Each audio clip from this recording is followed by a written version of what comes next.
Greetings, welcome to the channel. I'm Eddie Set Go, and this video is a 1,500 mile update riding the 2021 Yamaha MT-09 SP. Today we're going to look at some of the challenges that I've encountered with the bike. After 3 hours of riding, I had quite severe neck ache. Because yes, they have actually popped out of this plastic housing. I don't know if you noticed then, it did actually miss a gear. So I've had to engage the clutch just to get the bike out of gear. We're also going to look at some of the awesome things that I still love about this machine. Really enjoying the engine braking on the 09. I've got no problems putting the bike into first gear like this and letting the bike just slow me down. We're going to take the MT out for a nighttime ride to see how well this projector headlamp performs in the dark. What kind of visibility we have. Oh, that's awesome, look at that. And we're also going to look at fuel economy, range, see how far we can go on a full tank of gas and how much it might cost you to fill up every time wherever you are. So, 1,500 mile update riding the 2021 Yamaha MT-09 SP. Let's go.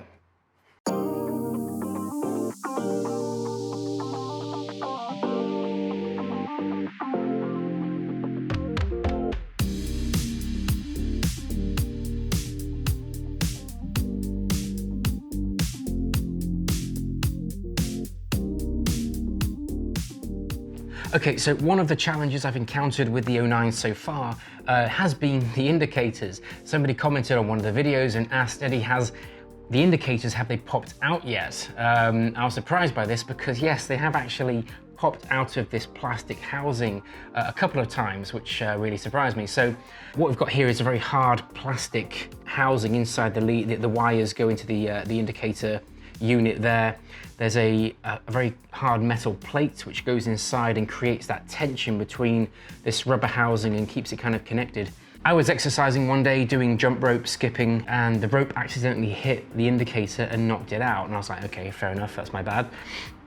And it took a while to get the indicator back in. There's a lot of tension here, a very thin rubber lip here, which you have to kind of get into position and then connect the inside, the metal plate inside to create that kind of tension. Yeah, it's fine. It's been fine ever since. But I was a bit surprised to find that a few weeks later, the other side, the indicator has actually popped out as well. I wasn't aware that I'd knocked it, but it appears that this might be an inherent issue. There's a lot of tension between this back plate inside and this rubber housing, and they seem to be quite easily knocked out of position. I really tried to get the indicator back into place, but the metal plate inside the housing would not connect. So what I've done is literally left the metal plate hanging inside this unit. The rubber kind of mounting is actually perfectly at home. There's plenty of tension there to hold it in place, and I've not had any issues riding in really hard winds, riding hard, the indicator's still sitting pretty. So if you are having issues with the indicators popping out, it might be worth not engaging and not clicking in that metal plate inside. Give it a go, it might work for you.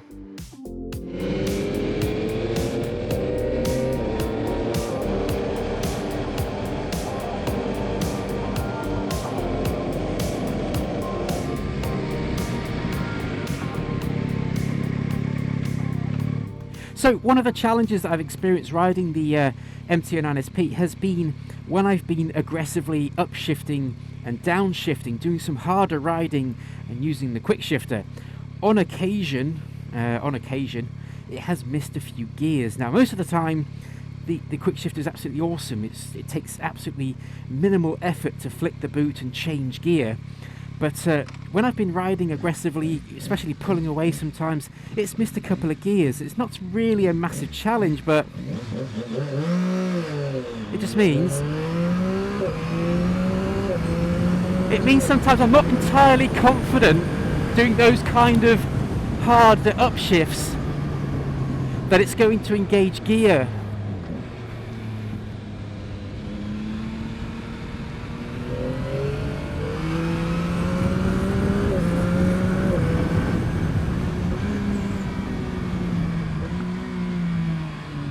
So most of the time it works absolutely fine.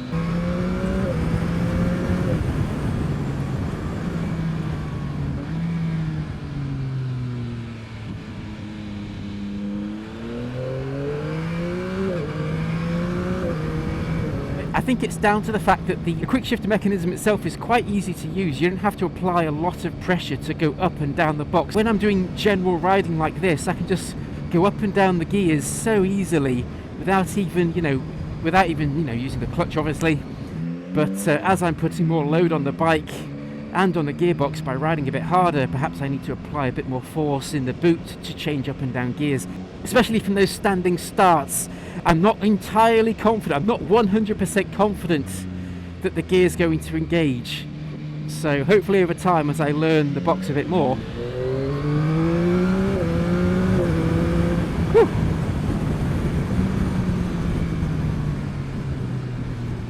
I'll get used to it over time. But for sure, yeah, I'm not entirely confident, not 100% there that the gear's going to engage, especially when I'm pushing it. Oh, it just did it then, you see. I'm just coming up the gearbox. I was in second gear, about to go into third, and it's like the gear selector hasn't reset to normal even though my boot's come away from the gear selector. It's like the gear selector's kind of remained, in mid-transition, so to speak. My boot drops to get ready to engage it again, and the lever's still kind of in mid-transition. It's not clicked down fully to do the next transition. So just an example of it there. I will keep an eye on that. I'll see how it goes. Perhaps it's something that I just have to get used to. Maybe I'm not moving my boot out of the way. I think I am, but yeah, it just seems to... It's like the gear selector isn't kind of fully resetting to the ready position to keep going up the box. So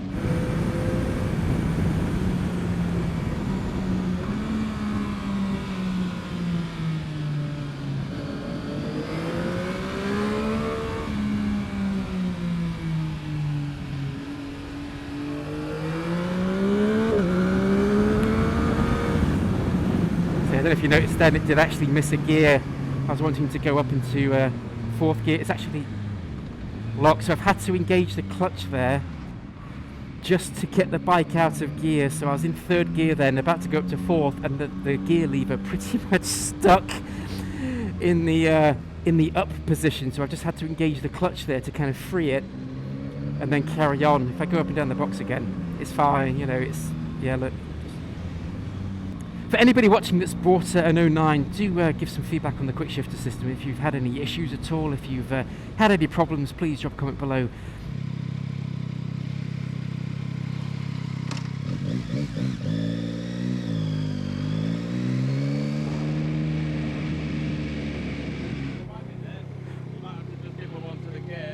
Oh yeah, that's fine. Yeah, that's grand. Thank you, mate. Thank you.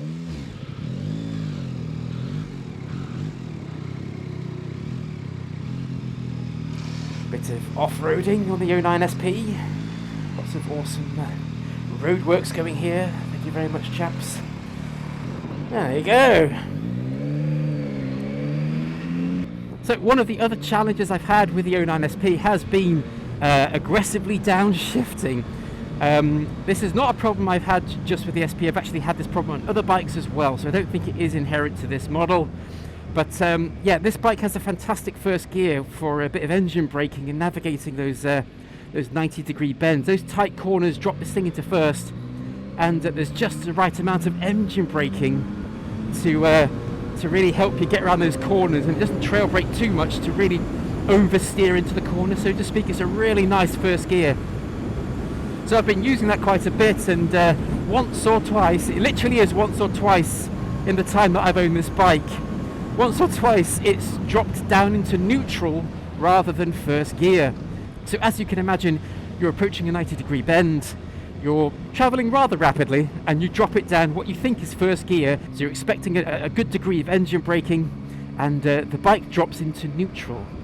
So what that means is all of a sudden the engine goes from making a really nice kind of thrashing, whirring sound as you drop down the box, and all of a sudden it goes completely silent into neutral.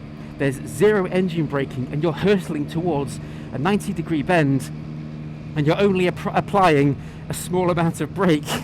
So it has happened on a couple of occasions. I've glanced down at the dash. There is a big green N for when it tells me the bike is in neutral, and I've managed to kind of grab a handful of the front brake and the rear brake and just bring myself to a steady stop. It can be a bit alarming when it happens, but it certainly has happened on other bikes that I've ridden. I do remember riding my Tracer 700 around Donington Park, and I approached the first corner at Donington Park on a track day, and it dropped into neutral, and it was the most terrifying moment I think I had riding the bike. And I'm hurtling towards that first corner, and my brain didn't know what to do. I was kind of all flustered, and but you know, you get used to it. But yes, it's happened once or twice on this bike, just using the quick shifter, stomping down into first gear, and all of a sudden the bike goes completely silent and you're in neutral, and you've got to, you know, correct your trajectory and the speed using just the brakes. When you're, you know, obviously when you're anticipating a certain amount of engine braking and there isn't any, it can certainly wake you up for sure. See, look there, just dropping into first. It is a great first gear. Really gives you just a nice amount of turn, and it's fantastic. But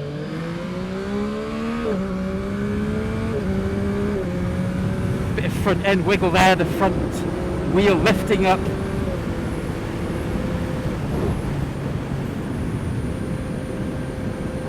So that is the other challenge I've experienced with the SP. It has dropped into neutral when I've been rapidly approaching a 90-degree bend in first gear. Just going to put it to first again. There it is, fine. See, most of the time it works fine. There's no problems. Yeah, using that first gear, it's absolutely fine. Most of the time it is. But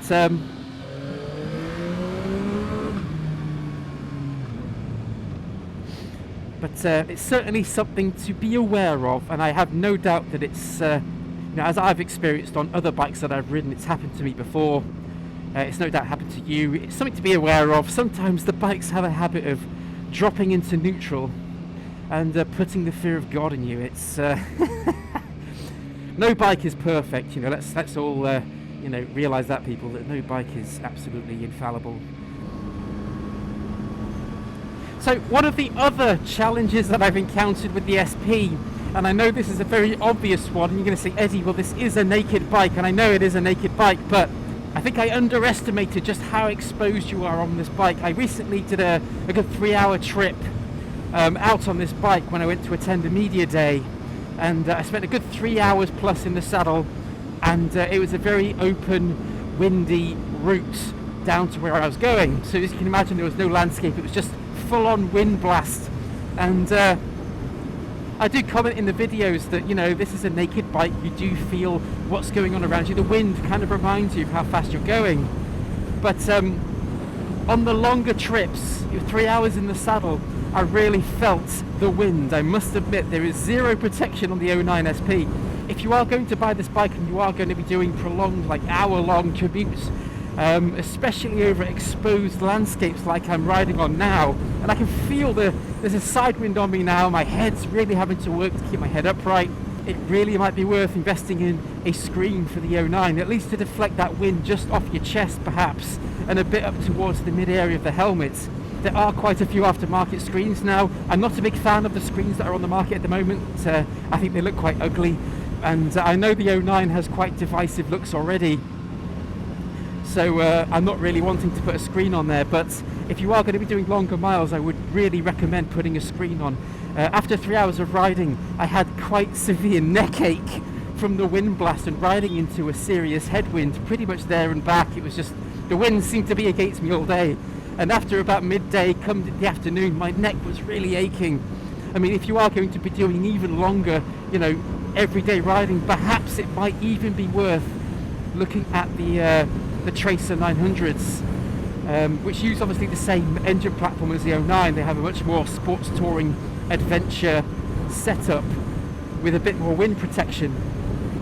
But it's just something I encountered doing longer trips. You know, you're traveling 70 miles an hour, 80 miles an hour, just prolonged long journey, long straight roads, and the wind is just constantly against you. Your neck really certainly takes a battering.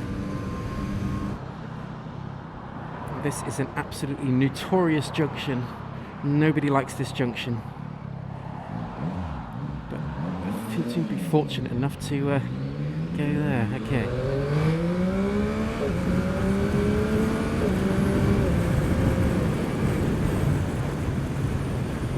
Woo! I'm slowly becoming quite accustomed to the power of this bike, especially in first gear. That front wheel is just constantly wanting to lift off the floor, despite having all of the wheel lift systems engaged. I've left them pretty much as they are, I think, on full, but still the front wheel is like, yes, I would like to lift, please. And you can feel the bars becoming ever so much lighter as the power goes on. It's a wonderful experience. But yes, I know obviously I'm talking about some of the challenges of the 09 SP in this video. These aren't really complaints. I mean, again, when you buy a new bike, you love it, don't you? You're like, oh my god, this is amazing. And it's only after, you know, a good few thousand miles of riding you really start to see the character traits, as I like to call them. You know, it just makes the bike have its charms. You know, I don't regret buying this bike whatsoever. It's a wonderful machine. One of the other things that I'm really enjoying about the 09 SP, which I've kind of learnt as the miles have crept up on the bike, is I really enjoy the engine braking on the 09. It has a really excellent amount of engine braking. It's not too aggressive to really cut and cause oversteer into the corners, but I love putting this bike into first gear, which I've already mentioned in the video. Putting it into first gear like that, and it just gives just enough amount of engine braking to complement the braking, but also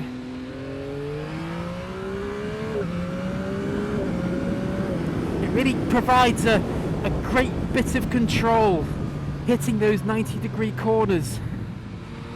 On previous bikes I've been a bit hesitant to use first gear. Either the engine braking in first gear has been quite aggressive and caused a lot of oversteer, or on some more four-cylinder bikes there's not been enough engine braking, and so I'm using a bit more braking. But no, this 09 seems to have a really great blend of engine braking just to complement your overall braking experience. I've got no problems putting the bike into first gear like this and letting the bike just slow me down, letting the engine do the job, but it's not causing masses of oversteer. Now, one of the frequent questions I get on the channel about the MT-09 is fuel economy and range. So I am actually going to fill up the bike today, and we're going to keep a track of how many miles we can get on a full tank. Obviously the 09 has a 14-litre fuel tank, and I'm just going into the gas station now with 1 bar left, 1 bar remaining. So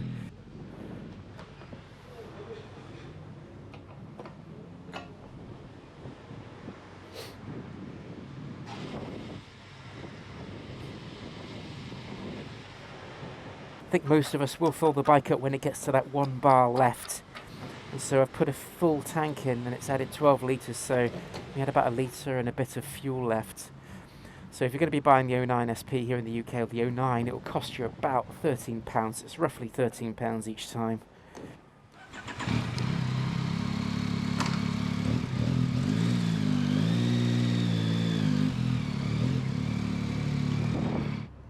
So okay, so we've just set the tripometer here to track how many miles we're getting on a full tank of gas. It's very simple. With the 09, you just use the thumb wheel here to navigate around the menu system. You can just see there, I can navigate around the menu. Then you press in the menu selector and hold it down, and it will reset the trip. And then what I'm going to be doing on this full tank of gas is a lot of mixed riding, so commuting, going out for a blast, some motorway travelling as well. Just try and make a real nice mix of riding for you, and then we can get a good judge of how far we can travel on the 09 with a full tank of gas.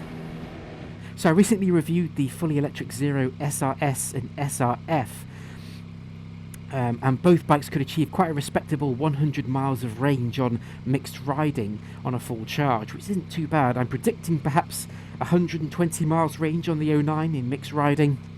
I recently revealed on the channel the new Triumph Tiger 660, which has a 17-litre fuel tank which can achieve 230 miles mixed riding, which is quite a staggering amount of range for quite a middleweight capacity motorcycle. So quite intrigued to see how far we get on this 14-litre fuel tank. About £13 to fill up here in the UK. I don't know what the fuel costs are like where you are. I know it's quite expensive here in the UK. But yeah, £13, that's what, $15 US to fill up I'd be quite intrigued to see how much it actually costs you guys over there. How much it costs to fill up an 09.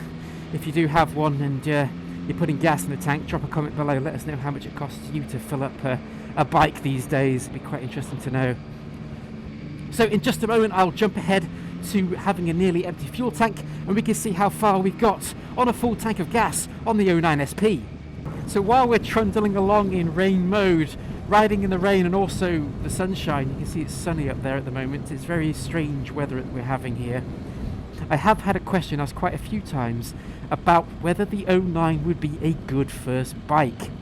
I did want to spend a bit of time talking about that, so I will actually make a separate video about that. So if you are interested to know whether it will make a good first bike, if you've got this bike on your radar, is it your dream bike and you're thinking, you know, get your full license and get one of these, can you ride this bike, you know, responsibly as a first bike? I will address that in an upcoming video. So thanks for the questions. I will get back to you on that one. I do think there's a bit to talk about with that, because there's quite a lot of features on the bike which can make that make this bike quite a safe bike to ride. But ultimately, it is quite a powerful machine and quite a performance-orientated machine. So we will get to that in a separate video coming soon. Now, one of the other things that I love about the 09 is the front headlamp. Now, I know when I first saw the bike, it was quite, I thought it was quite hideous looking and ugly. A lot of people have divided opinions on how the front headlight of the 09 looks. But in terms of functionality, though, I think it's awesome in that these LEDs are super bright. The daytime running lights are quite signature. They give the bike a really nice, unique profile from the front. Obviously, this front design looks very similar to the MT. I think the 125, the 07, the MT-07's got the same kind of format now, hasn't it? But the lights on the SP, they do look awesome, and they do present a really nice, bright front end. I'm quite confident when I'm riding that people see me coming, which is obviously a great thing to have when you're riding a bike. What I haven't tried, though, is actually riding the bike at night. So what we're going to do shortly is we're going to transition from day mode to night mode. So in this part of the video, we're going to see how the front headlight on the MT-09 SP for 2021 performs at night.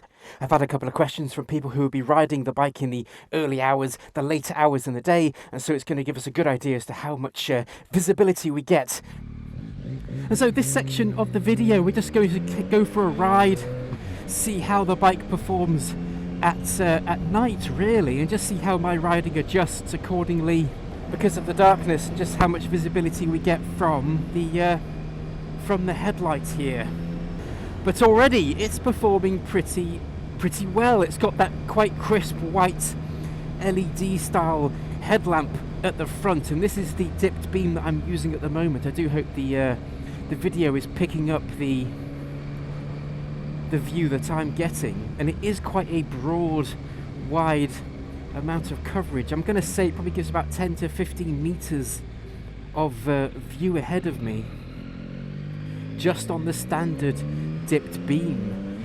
I was just checking down at my thumb controls on the left hand there, and just kind of realised that the MT-09 SP, it doesn't have illuminated controls. I know a lot of the KTMs, they do have illuminated controls, and it would be quite handy to have that in the darkness. There's quite an array of buttons on the left thumb here, mode switches, traction control settings, there's buttons everywhere. So yes, just for a moment I got a little bit lost there, but it's quite easy.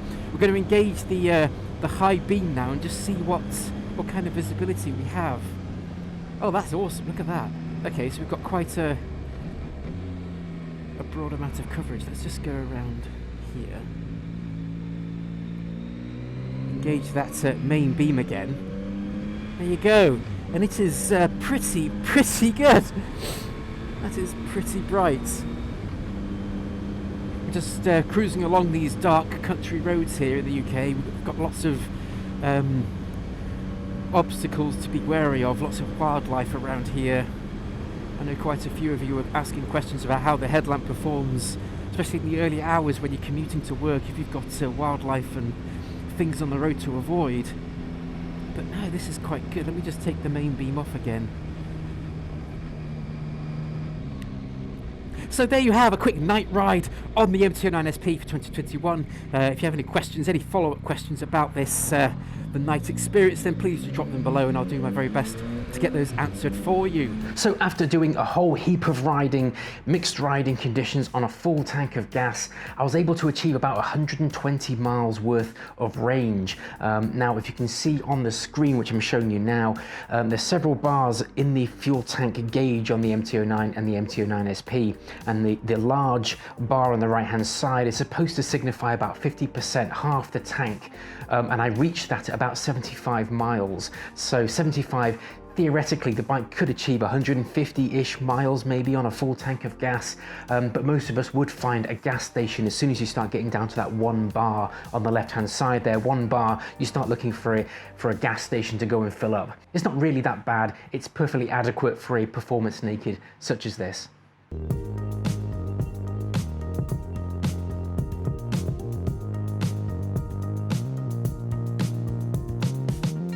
So there you have a quick roundup as to where I am with the MT-09 SP for 2021, approaching 2,000 miles almost, and thoroughly enjoying it. I know I've highlighted a couple of issues with the bike, the indicators, maybe slipping a few gears on the quick shifter, but to be fair, most bikes do have those little flaws which just add a bit more to the character of the bike. The things that I've highlighted in the video, they don't take anything away from the experience. I absolutely still love this bike. I have no regrets in buying one. So if you do choose to invest in the 09 or the 09 SP, I do not think you'll be disappointed at all. Still loving this machine. It's perfect for what I need. Lots of power, super comfortable as well. The cruise control is brilliant, and 95-96% of the time, the quick shifter is awesome.